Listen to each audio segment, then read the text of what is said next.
So let's recommend a lighting kit. If you're first starting out, it's easier just to go buy very cheap homemade lights. You can go to Home Depot or you can use paper lanterns you may find at somewhere like IKEA. We're going to talk more about this in the lighting section in this course.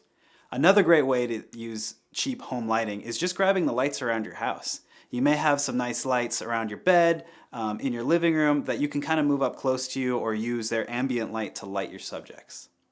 Another great technique that I use all the time is just putting your subject or yourself or whomever you're shooting next to a window. There's nothing better than the free light coming from the sun, although you are going to be sort of slave to the weather. However, soft lighting is usually nicer, and if you have harsh lighting coming through a window, you can always use it as a backlight. You'll just be racing the sun. For mid-tier lighting, you can go 3 different ways. You can rent a lighting kit for your shoot, you can find a cheap new kit online somewhere, or you can buy a pro used kit online somewhere.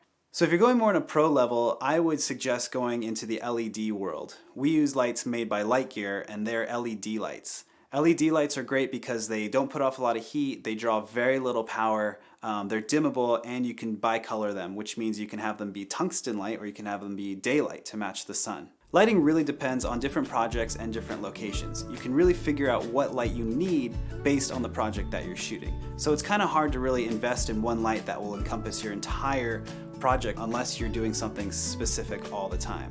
You can really get away with natural light if you're shooting outdoors a lot, and if you have a home office setup, it's really easy to just set up lights and leave them year-round, whether it be a China ball or a Home Depot light. If you have specific questions on what lighting would work great for you, feel free to ask us and contact us. We're happy to give you recommendations on lighting for your project.